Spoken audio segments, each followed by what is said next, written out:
Alors, je vais me permettre de vous lire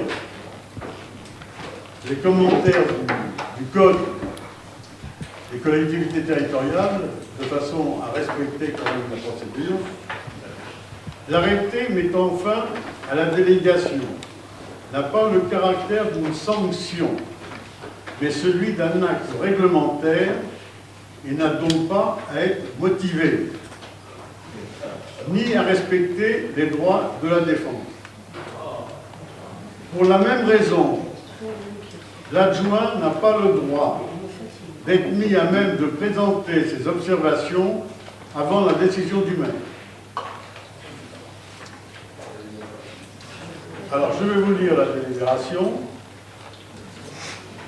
Et là, je voudrais faire une précision. Il y a un tract qui a été distribué en disant que le maire allait demander qu'on retire les délégations, qu'on retire, la fonction d'adjoint à Jean Cantoni, vu qu'il était dépourvu de délégation. Or, ce n'est pas le maire, c'est la personne qui a imprimé ce tract s'est trompé. Ce n'est pas le maire, c'est la loi qui le prévoit, qui l'exige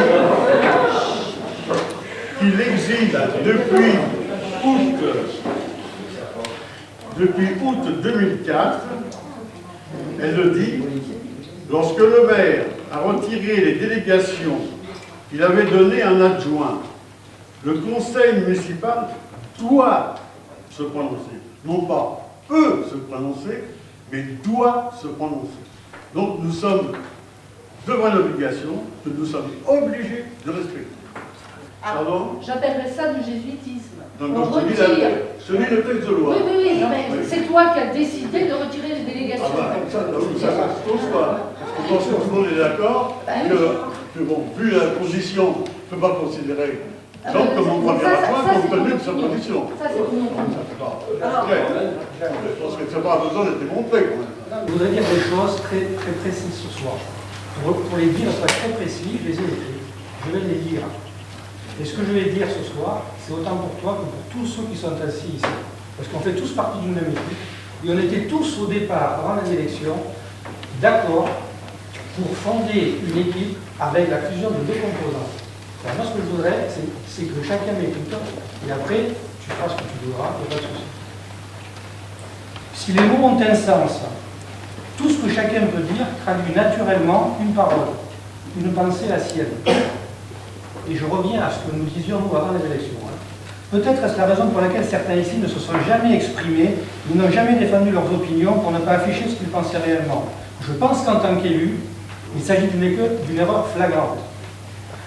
A contrario, certains autres se sont largement exprimés.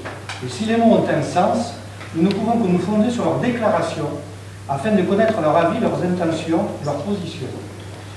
Avant d'y faire référence, j'aimerais rappeler une évidence. En démocratie, un élu n'a jamais été un électron libre. Il est lié dès son élection par le mandat que lui ont remis les électeurs. Il a reçu un mandat de gestion. Son éthique est de le respecter, la décence de se contraindre à son respect. J'en reviens à mon propos. Plusieurs actes passés, clairement exprimés, fondent ici notre présence à tous. Pourquoi est-ce qu'on est assis ici ce soir, tous les 23 ? 1. La création de notre groupe par la fusion de deux composantes. On est d'accord là-dessus ? 2. La cohérence de ce groupe par les nominations concomitantes de Jacques en tant que maire, c'est toi qui voulais être maire, donc on t'a suivi, il n'y a pas de souci, et de Jean comme premier adjoint. Ça, c'est ce qui fonde la cohérence de notre groupe. Si quelqu'un dans ce conseil conteste ce fait, qu'il le dise. Est-ce que ce n'était pas ça le départ? Oui, le départ c'était ça, mais bon, après ça a fonctionné comme ça. 3. Jacques, une déclaration maintes fois reprise par toi qui affirmait que tout se ferait dans le consensus, la transparence, la concertation. 4. Et après j'arrêterai là, des engagements de campagne précis, au premier rang desquels rendre Lilian Montigné et la contournante avant le vote. Bon.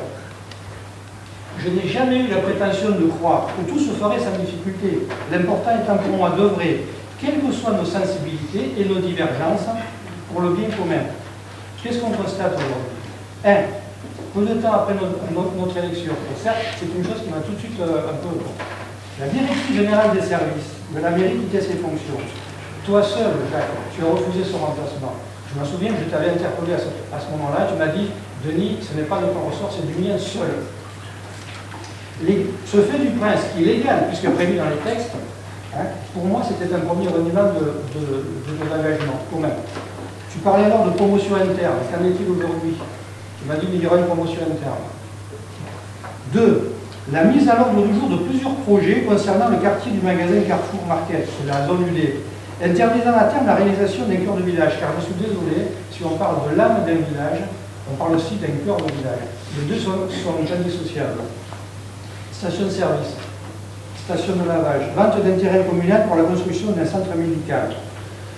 Oui à ces 3 projets, mais pas n'importe comment et pas n'importe où. Là encore, refus d'une étude financée pourtant à 80% par la région.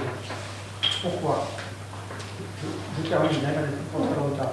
3. Le golf, ensuite, avant la contournante, contraire à nos engagements, on en a parlé suffisamment. Puis la vente des chemins communaux aux propriétaires de granges neuves, pour finalement revenir complètement sur les délibérations concernées. Et alors, moi, ce qui motive mon intervention ce soir, retrait de toutes ces délégations agents. Et maintenant, demande de retrait de sa fonction de premier adjoint. Alors, j'ai bien pris en note ce que tu disais au niveau du code, là, que tu nous as lu. Au départ, je n'y ai pas trop. Les électeurs avaient pourtant voté le ticket Béguer-Cantoni. Ça, c'était le deal de départ. C'était le pacte fondateur de notre équipe municipale. Bon. C'est à cet accord, il n'y a rien d'autre que l'on doit d'être ici ce soir.